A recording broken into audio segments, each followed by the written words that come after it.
नमस्कार मित्रों, जय गोपीनाथ। कैसे हैं आप सब। आज पुनः हमारे ज्योतिष विज्ञान के कार्यक्रम में गोपीनाथ संस्था आपकी अपनी यूट्यूब चैनल में हम पुनः हाजिर हैं। दीपावली के श्रेष्ठ मुहूर्त और उन मुहूर्तों में कौन से मंत्रों से, किस प्रकार के साधनों से, कौन से वस्त्र पहनकर हम पूजा करें जिससे कि हम पर आई हुई मुसीबतें टल जाएं, हमारे घर में खुशहाली आए, मां भगवती लक्ष्मी और भगवान आनंद कंद परमात्मा की कृपा प्रसाद हमको प्राप्त हो। इतना ही नहीं, हमारे अब तक चल रही कोरोना महामारी जैसी बीमारियों से हमारे अगर घर में कोई परेशानी क्लेश है तो वो सब दूर हो जाए। उसके लिए ही हम दीपावली का ये सुंदर विषय लेकर के आपके सामने प्रस्तुत हुए हैं।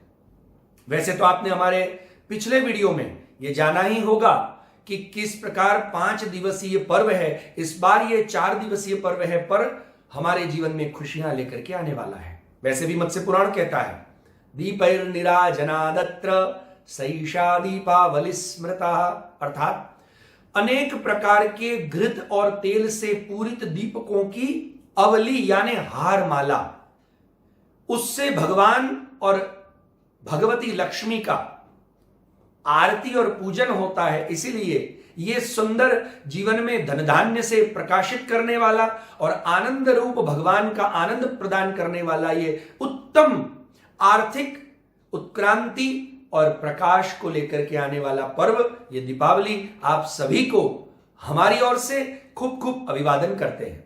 तो आइए ऐसे सुंदर पर्व पर हम जानते हैं कि ऐसे कौन से मुहूर्त, कौन सी पूजाएं की जाए और उसके लिए कौन से हम पदार्थों का उपयोग करें, ऐसे कौन से टोटके या मंत्र हैं जिससे हमारे जीवन में खुशहाली आए।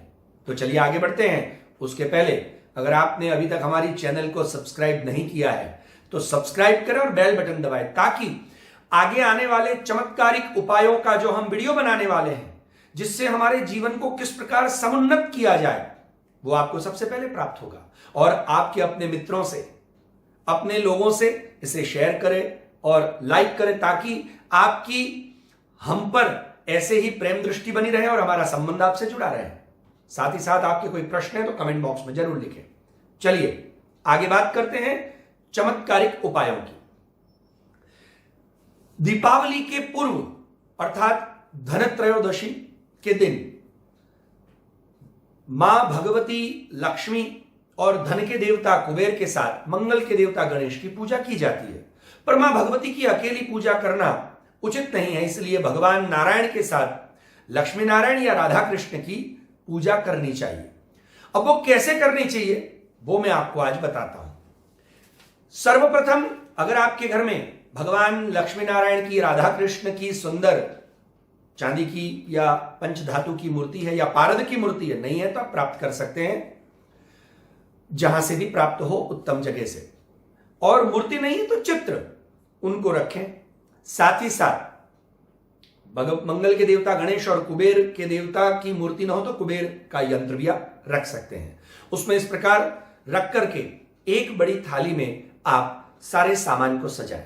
जैसे कि थाली में आपको केसर, रोली, पीले चावल, सुपारी, पान, लाल पुष्प, अष्टगंध, चंदन, फल के अंदर अनार, विशेष करके भगवान को और भगवती लक्ष्मी को प्रसन्न करने के लिए भोग आता है, कमल के पुष्प, साथ ही साथ सफेद कमल भी, कमल, लाल कमल और सफेद कमल दोनों कमल रखें, दूध, खील और सिंदूर, शहद, गंगाजल, धूप, सूखे मेवे, कलावा और चांदी का या तांबे का कलश, साथ ही साथ थोड़ी सी रुई, कुछ सिक्के, श्रीफल, 11 छोटे दीपक, 1 बड़ा दीपक, भगवान के आभूषण, तुलसी, हल्दी, सुगंधित इत्र, कपूर और साथ ही साथ आपने पुष्यामृत योग में खरीदे हुए दक्षिणावर्ती शंख, गोमती चक्र, कौड़ियां और जो भी उत्तम पदार्थ अगर आपने सोना चांदी खरीदा है वो भगवान के सामने उस दिन रखें। वैसे यही हमारा धन नहीं है। जो भक्त लोग हैं, जो प्रेमी हैं प्रभु के, उनके लिए तो जैसे सूरदास ने कहा ना, बड़ो धन हरिजन को हरि नाम। भक्तों के लिए तो भगवान ही उनके धन है। तो जो भक्त हैं वो अपने भगवान का इसी प्रकार भगवान श्री कृष्ण का पूजन दूध से, केसर युक्त दूध से स्नान करा करके भी उनका पूजन, जैसे धन धोवत नंदरानी, यशोदा जी ने भी अपने कन्हैया को स्नान करा करके माना कि मैंने अपना धन जो पाया है, उत्तम धन, वो भगवान ही है। तो उनके लिए अपने भगवान का भी पूजन इस प्रकार किया जाना चाहिए। इतनी वस्तु एक थाली में रखें।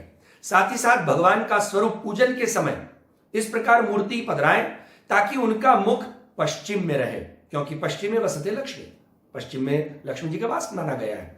रख करके एक लाल वस्त्र बिछाए पट्टे पर और एक छोटा सा लाल वस्त्र ले जिसमें श्रीफल को लपेट दें, उसका मुख या चोटी दिखे उस प्रकार, उसको वो आपके चांदी या तांबे के कलश पर रखें। आप भी उत्तम स्नान करके लाल वस्त्र धारण करें। और साथ में एक बात अवश्य बताऊं कि आप वेदज्ञ नहीं हैं, वेद के मंत्र बोलने के अधिकारी हैं या नहीं हैं, यह जानकारी आपको प्राप्त कर लेनी चाहिए। और साथ ही साथ मंत्र अगर शुद्ध उच्चारण नहीं होते तो जैसे भागवत में कथा आती है कि एक मंत्र गलत होने से वृत्रासुर उत्पन्न हो गया, तो छोटी मात्राएं भी ऐसे इधर इधर हो जाने से मंत्रों के अर्थ बदल जाते हैं। इसलिए मैं आपसे विनती करूंगा कि किसी योग्य वेदज्ञ ब्राह्मण और जानकार अति उत्तम आपके ऐसे पुरोहित जी से ही आप पूजा करवाएं। उसके लिए भी अगर आपको कोई आवश्यकता हो तो हमारी चैनल नीचे आपको लिंक में दिख रही है, हमारे नंबर दिख रहे हैं, उस पर आप जानकारी प्राप्त कर सकते हैं। उससे भी आपको जानकारी या वेदज्ञ ब्राह्मणों की आपको पूर्ति हो जाएगी। तो इस प्रकार इतनी वस्तुओं से उनका पूजन किया जाता है। इतना ही नहीं, उस दिन धन्वंतरी त्रयोदशी होने के कारण धन्वंतरी देवता जो आरोग्य के देवता हैं, जिसका हम अपने पिछले वीडियो में सारी बातें बता ही चुके हैं, तो वो आप देख सकते हैं, वो आपको ऊपर लिंक में प्राप्त हो जाएगा। तो उनका भी पूजन करते हुए उनके निमित्त 11 ब्राह्मणों को आप भोजन करा दें ताकि आप उत्तमोत्तम स्वास्थ्य भी प्राप्त कर सके। उसके लिए क्या उपाय करने चाहिए वो टोटके में आपको जरूर बताऊंगा। पर साथ ही साथ 7 तारीख शनिवार, 7 नवंबर को शनिवार के दिन प्रातः काल को 8:05 से लेकर के रविवार 8 नवंबर को 8:45 तक पुष्य नक्षत्र है और रवि पुष्यामृत योग भी बन रहा है। गुरु महाराज का नक्षत्र है, शनिवार का दिन है, शनि महाराज भी गुरु के साथ मकर राशि में विराज रहे हैं, बड़ा उत्तम संयोग बन रहा है। इसीलिए शनिवार के दिन पुष्य नक्षत्र में आप पुष्यामृत योग में सुंदर से सुंदर दक्षिणावर्ती शंख है, सोना है, चांदी के सिक्के हैं, कौड़ी है, गोमती चक्र है, कमलगट्टे की माला खास, ये आप ध्यान रखें। कमलगट्टे की माला से ही भगवान लक्ष्मी नारायण या उत्तम नरसिंह जी का जाप करना चाहिए। श्री यंत्र स्फटिक का हो या सोने का हो या तांबे का हो, आप खरीद सकते हैं अपनी शक्ति के अनुसार। साथ ही साथ भगवान आपके घर में विराज रहे हैं तो भगवान को धराने के सोने के आभूषण, सुहाग का सामान, सुहाग पिटारी भी आपको खरीदना चाहिए। यह आपके जीवन में आपको उत्तम फल प्राप्त करवाएगा। वैसे अभी व्यापार में पुराने समय के अनुसार लाल वो पत्ते वाले चौपड़े तो नहीं खरीदे जाते, किंतु कंप्यूटर का जमाना है तो कंप्यूटर व्यापार में कंप्यूटर, कैलकुलेटर इत्यादि व्यापार की आप चीजें भी उस दिन खरीद सकते हैं। और उन वस्तुओं को आप धनत्रयोदशी के दिन और दीपावली के दिन, लक्ष्मी पूजन, चौपड़ा पूजन या सरस्वती पूजन के दिन आप ये सारी वस्तुएं रखें और उनका भी पूजन किसी योग्य ब्राह्मण के द्वारा करवाएं ताकि वो आपके व्यापार में अनवरत आपको उत्तम सफलता की प्राप्ति कराता रहे। क्योंकि वाराह पुराण में लिखा है धनतेरस के दिन से लेकर के भाई दूज तक राधा कृष्ण और लक्ष्मी नारायण भगवान की शाश्वत कृपा का दिन माना गया है।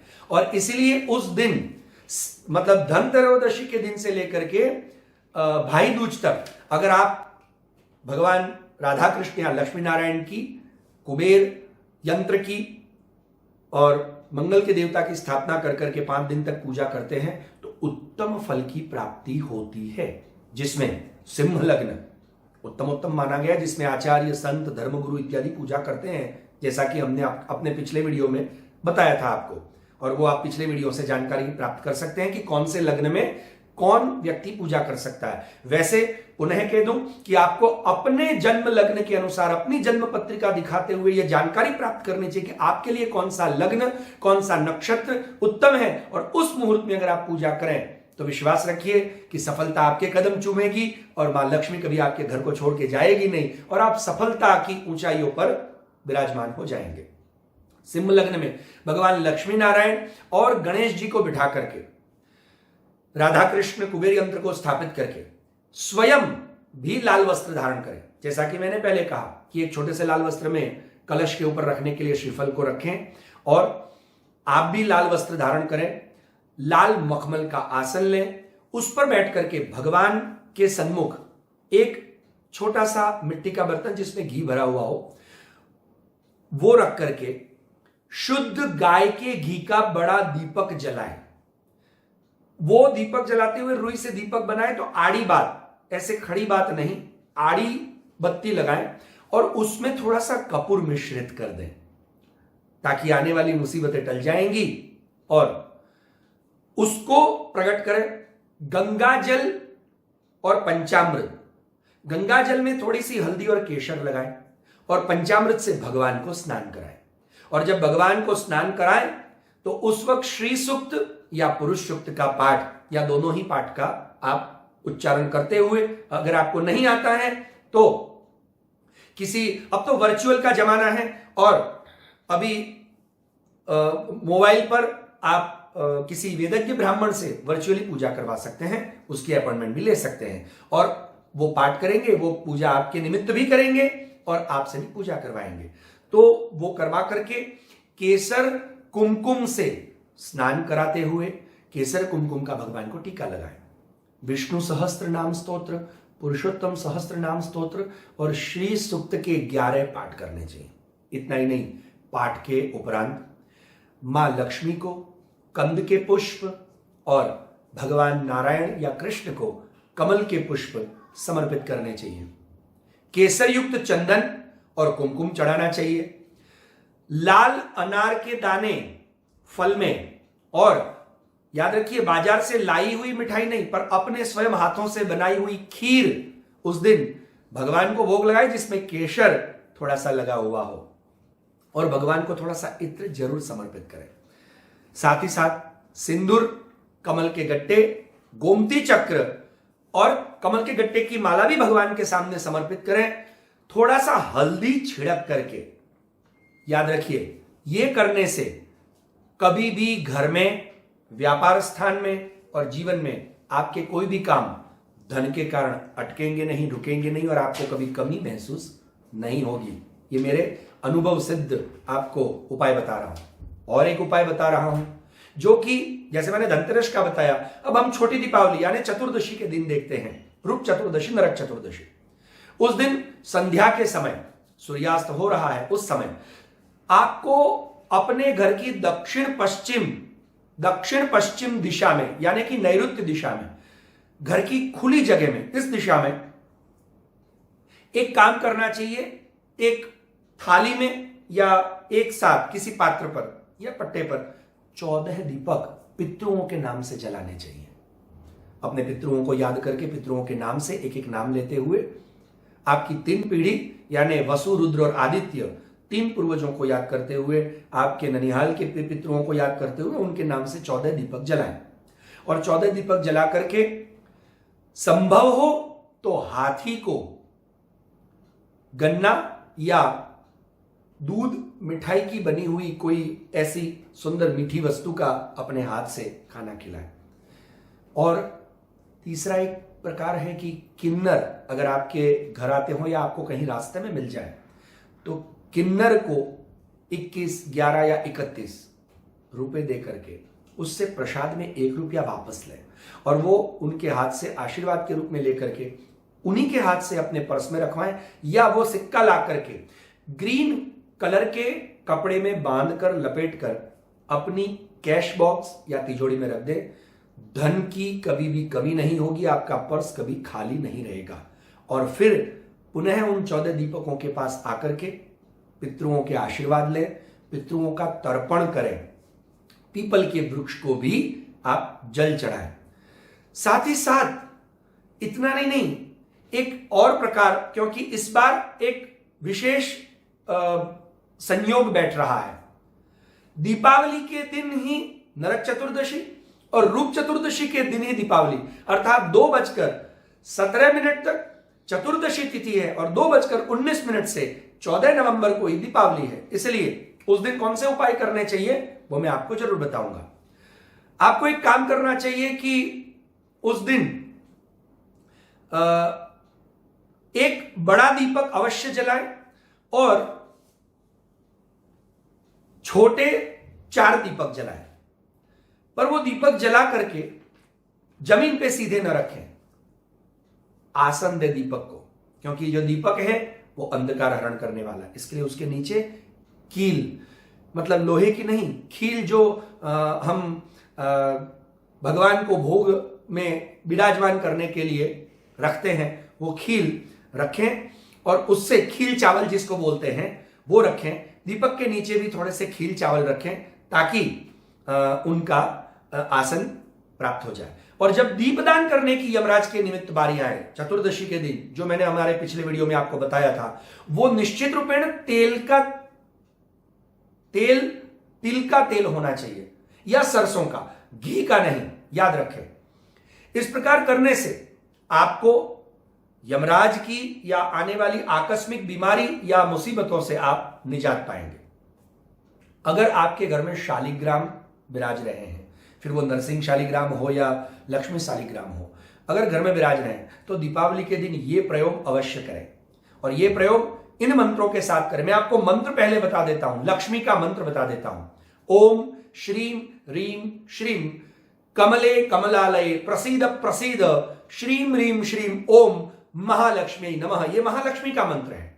और कुबेर का मंत्र भी आपको बता दिया जाए, ओम यक्षाय कुबेराय वैश्रवणाय धन धान्यादि पतये धन धान्य समृद्धि में देही दापय स्वाहा।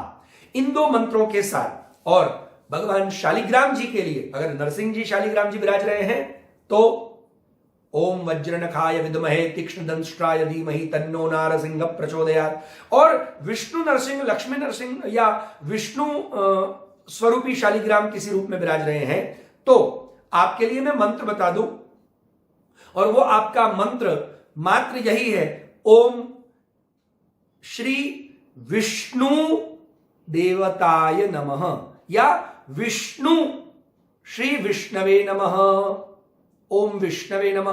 क्योंकि आपके घर में किस प्रकार के शालिग्राम है ये हमें नहीं पता, पर अगर आपको जानकारी प्राप्त करनी है तो आप हमारे नीचे आने वाले नंबरों पर व्हाट्सएप करके अपने शालिग्राम का स्वरूप जानने के लिए उनकी तस्वीर भेज सकते हैं, अपने प्रश्न पूछ सकते हैं। उसकी जानकारी आपको हमारे राज ज्योतिष कार्यालय से जरूर प्राप्त हो जाएगी। तो अगर आपके घर में शालिग्राम जी विराज रहे हैं, हम मूल बात पर आए तो शालिग्राम जी विराज रहे हैं तो आपको एक कार्य करना है।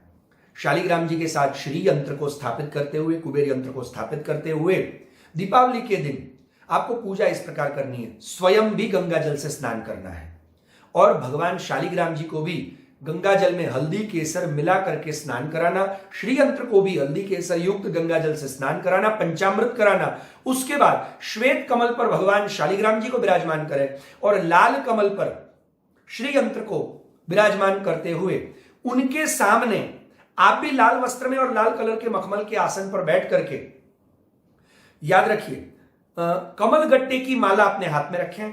भगवान के सामने एक मिट्टी का बर्तन जिसमें आधा घी भरा हुआ हो या थोड़ा सा घी भरा हुआ हो, उसमें कमल गट्टे की माला डूबती रहे, उस प्रकार रखते हुए आपको इस मंत्र का जाप करना है। और इस मंत्र का जाप करते हुए उसको संपुट देकर के जाप करना है। कौन सा मंत्र है, मंत्र बता देता हूं। क्षुत पिपासामलां ज्येष्ठां अलक्ष्मीं नाशयाम्यहम् अभूतिम समृद्धिम च सर्वाम निर्णद मे गृहात्। ये ज्येष्ठा लक्ष्मी का मंत्र है। इस लक्ष्मी के मंत्र को ओम अच्युताय नमः, ओम अनंताय नमः, ओम गोविंदाय नमः, इस 3 महामंत्रों का संपुट दे करके घी में डूबती हुई कमल गट्टे के एक एक गट्टे डूबते हुए निकले, इस प्रकार आपको जाप करने हैं।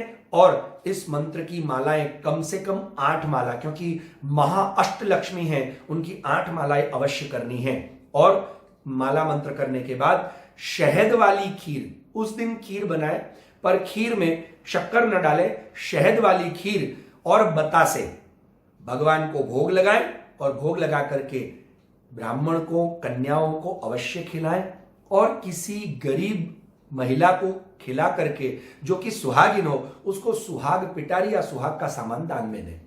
यह करने से आपके घर में स्थिरा लक्ष्मी का वास होगा और आपके कार्य क्षेत्र में धन धान्य से तो समृद्धि प्राप्त होगी, पर आप उच्चतम सफलता के शिखर पर, ज्येष्ठता के शिखर पर स्थान प्राप्त करेंगे और आपका सुहाग अक्षुण्ण रहेगा।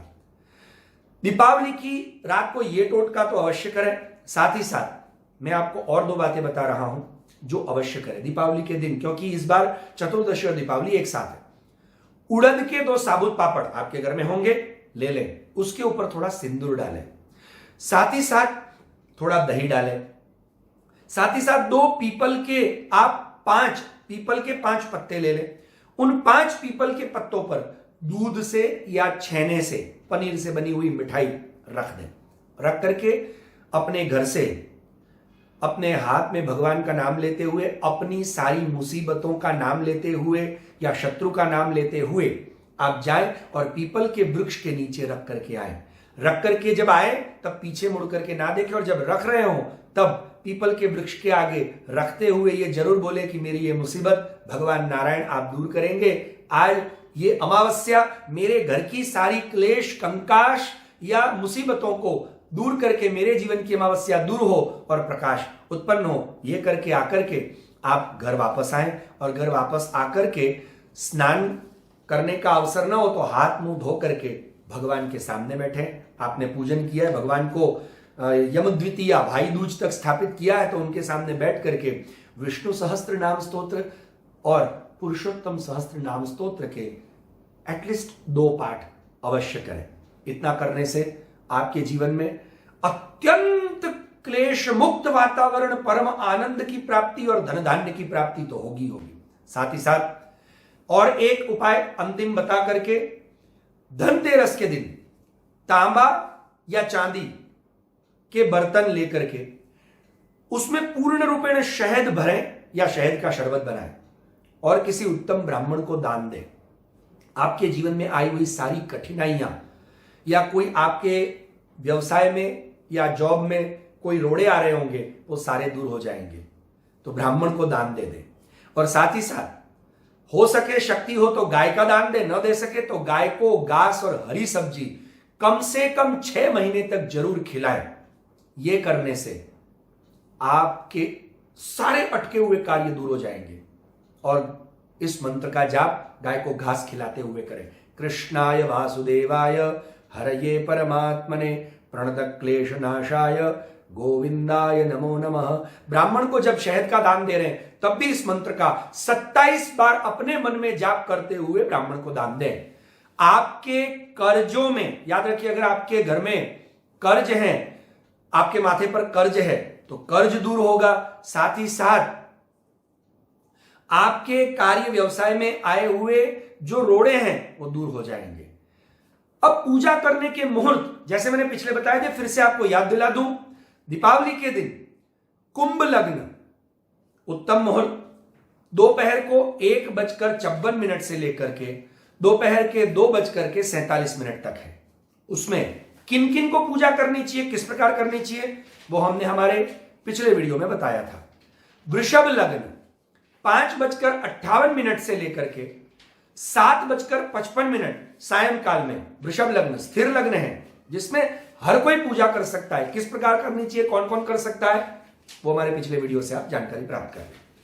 सिंह लग्न जो उत्तम लग्न है, रात के 12:29 से लेकर के 2:40 तक सिंह लग्न है, जिसमें धर्म गुरु, आचार्य, संत, महात्मा लोग करते हैं, तांत्रिक लोग भी करते हैं, जो उत्तम से उत्तम कहा गया है। उसमें भी अगर आप, मैंने पहले ही कहा, आप हमको जानकारी प्रदान करें। हमारे ये नंबर आपको नीचे दिख रहे हैं, उस पर आप जानकारी प्राप्त कर सकते हैं, ब्राह्मणों की भी और किसी विद्वान ब्राह्मण से आप पूजा के विषय में भी जानकारी प्राप्त करके उनको पूजा के लिए आह्वान भी कर सकते हैं। एक और समय है चौथा, जिसको निशित काल कहते हैं, जो पुण्य काल माना गया है दान करने के लिए, संकल्प करने के लिए, स्थापित करने के लिए। वो दीपावली के दिन रात के 11:58 से लेकर के 12:49 तक माना गया है, जो उत्तम। और ये 4 उत्तम मुहूर्त में आपको कर्ज मुक्ति के लिए भी, आप अपने धन प्राप्ति के लिए, स्वास्थ्य प्राप्ति के लिए और जीवन में सफलता प्राप्ति के लिए उत्तम पूजन इत्यादि कैसे कर सकते हैं, कौन से मंत्र कर सकते हैं, वो सब हमने आपको बता दिए। आप अपने जीवन में और विशेष जानकारी के लिए, अपने शुभ मुहूर्त की जानकारी के लिए हमारी राज ज्योतिष श्री कृपा ज्योतिष कार्यालय और हमारे नंबरों से आप जानकारी प्राप्त कर सकते हैं। आपकी दीपावली, आपका आने वाला वर्ष खूब खूब शुभ हो, सुंदर हो, श्रेष्ठ हो और आप जीवन में सफलताओं को प्राप्त करें, यही शुभकामना करते हुए आपको शुभ दीपावली, शुभ वर्षाभिनंदन कहते हुए हम आपसे विदा लेते हैं।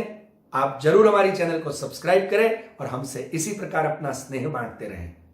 जय श्री कृष्ण, जय गोपीनाथ।